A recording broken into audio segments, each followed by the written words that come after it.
Hello there, and thank you for joining me today in my kitchen. I love that you're here. Today is a very special day. Not only is it the very first day of spring, but today we also celebrate my husband Mike's birthday. Last year he turned 50 and I threw him a big surprise party. But this morning he woke with a sore throat and I'm still coughing, so we will spend a quiet night at home.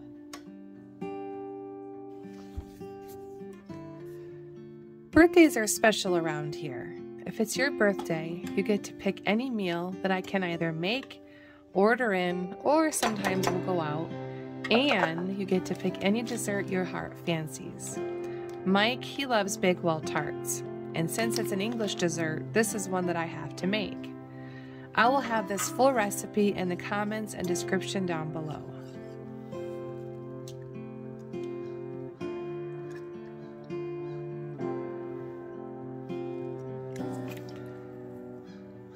The Bakewell tart is an English confection consisting of a shortcrust pastry shell beneath layers of jam, Frangipane, and a topping of flaked almonds.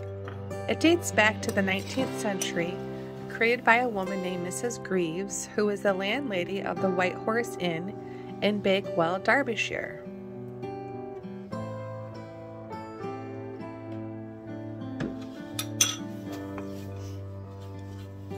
The very first step in the process of making a Bakewell is a sweet short crust pastry.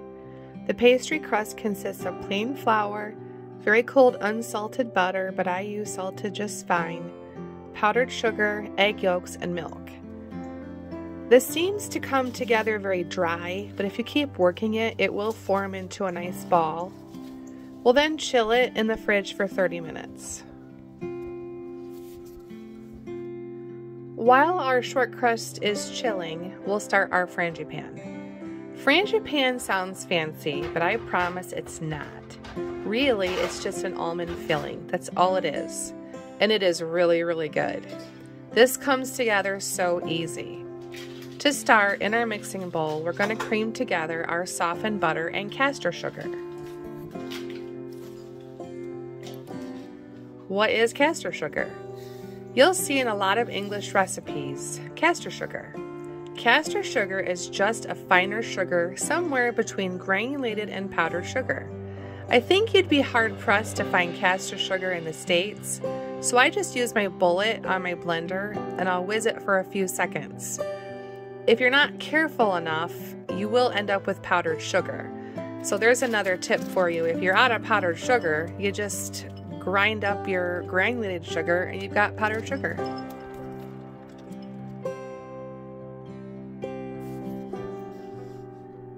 While we're at it, we'll go ahead and grind our almonds too. Our recipe calls for ground almonds, and ground almonds can be expensive. If you can grind them yourself, it's much cheaper and very easy to do.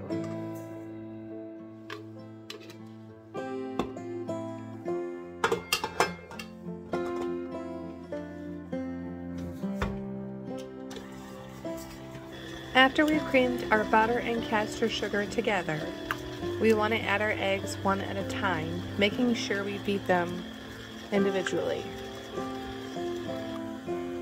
Then we'll add in our baking powder, ground almonds, the almond extract, and 2 tablespoons of flour.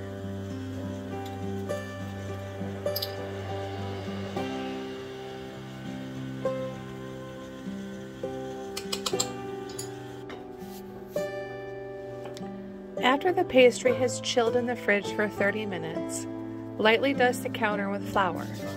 You may want to bring it up to room temp for just a few minutes because it can be hard to roll out. This recipe works in an 8, 9, 10, or 11-inch tart pan. I only have 8 and 11, so I opted to use the 11-inch. It makes for a thinner dessert, but you get more pieces.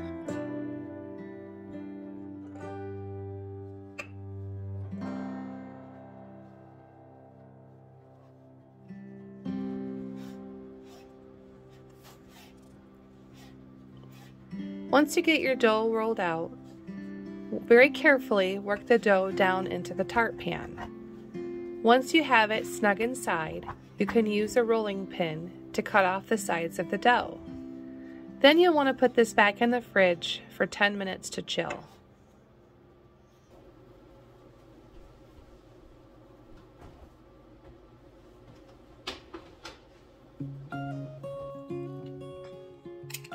It's smooth sailing from here. Pick your very favorite jam. I make a really good strawberry jam in the summer with our strawberries, so I picked this one.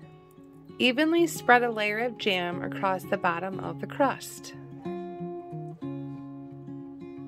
Is that real what the birds took you?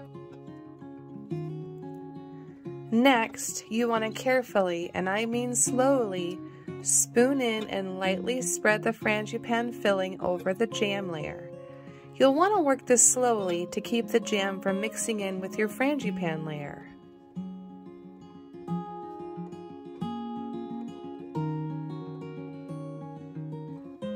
When you get the Frangipane all evenly smoothed out, press in your sliced almonds. You can use a little or a lot.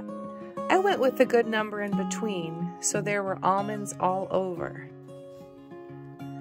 We're now ready to bake.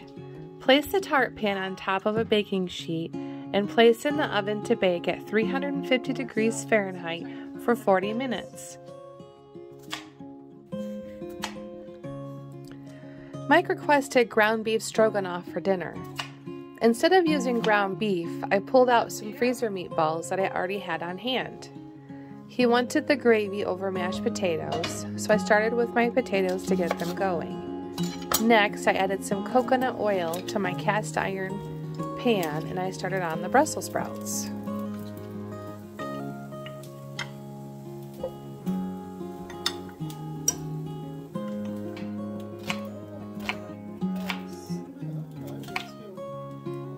This stroganoff gravy is a breeze.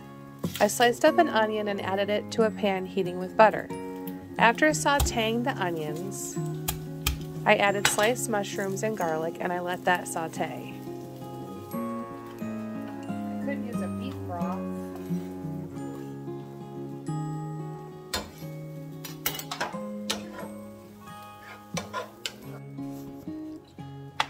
I started making bone broth a few months ago.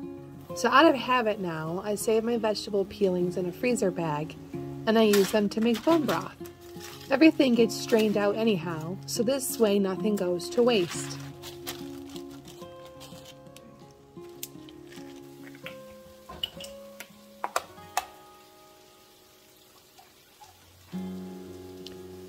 After a few minutes of sauteing our mushrooms, onions, and garlic, we need to add in 1 cup of beef broth, 1 cup of heavy cream, and also 1 tablespoon of Worcestershire sauce.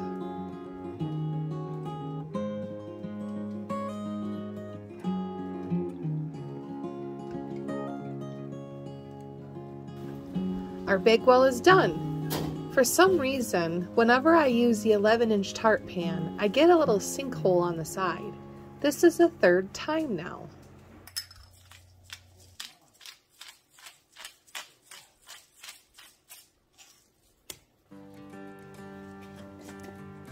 Okay, next, we're going to add a few cracks of pepper, maybe a teaspoon of salt. I threw my Brussels in the oven for a few minutes too to help speed up the cook time.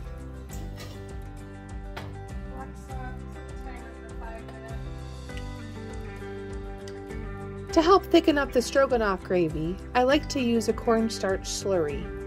I use 1 teaspoon of cold water and 1 teaspoon of cornstarch. Mix until the cornstarch is dissolved and then add it to the gravy. As you boil the gravy, you'll notice that the sauce will thicken.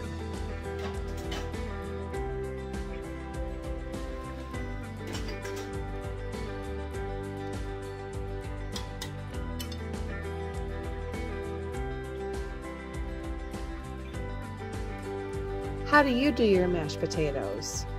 I used to use a pre-packaged mashed potato for years. I could not stand how salty that they were and all of the added ingredients. Yes, real mash takes time, but they are far superior. I'm no fuss, no muss. Butter, milk, cream, salt, pepper, parsley's done.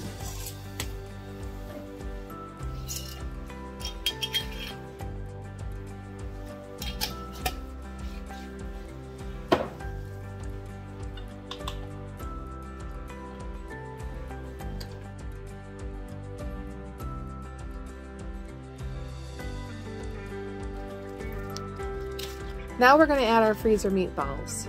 I did take these out in the morning to start thawing. I'd like to make another freezer meatball recipe. These are the Italian, and though Mike loved them in this gravy, I would have preferred less Italian spices to go along with my stroganoff gravy.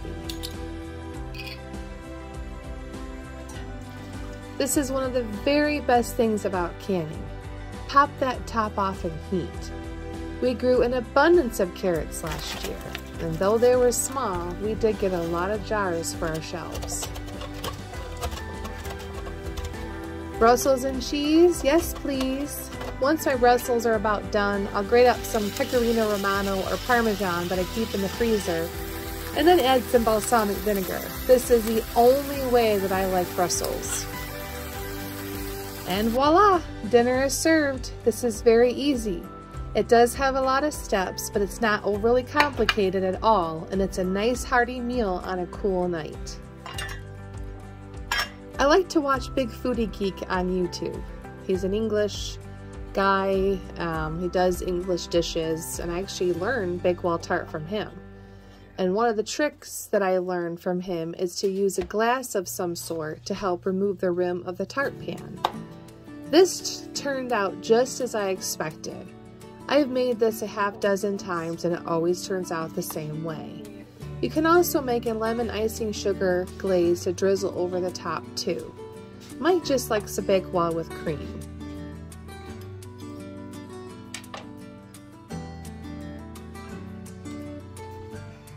Here we are, Mike's birthday. Mike likes Bakewell tart, and so he's going to try it out for us today.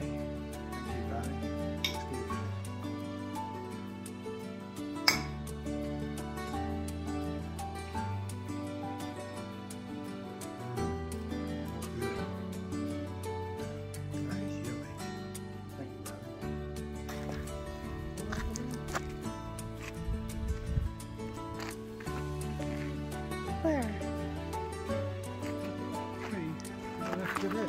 Yep. Happy first day of spring, honey.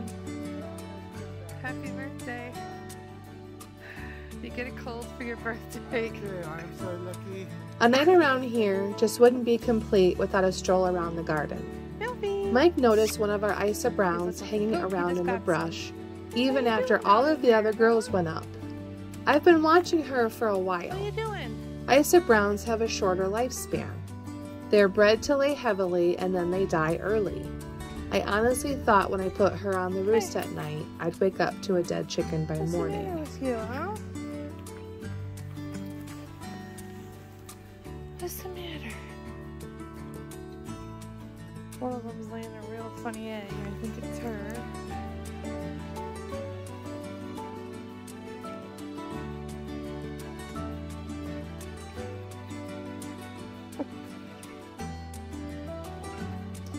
Here she is. She surprised us all and she's still doing great. You having a better morning? Thank you so much for sticking around and hanging out with me today. I do hope to see you next time, and have a blessed week.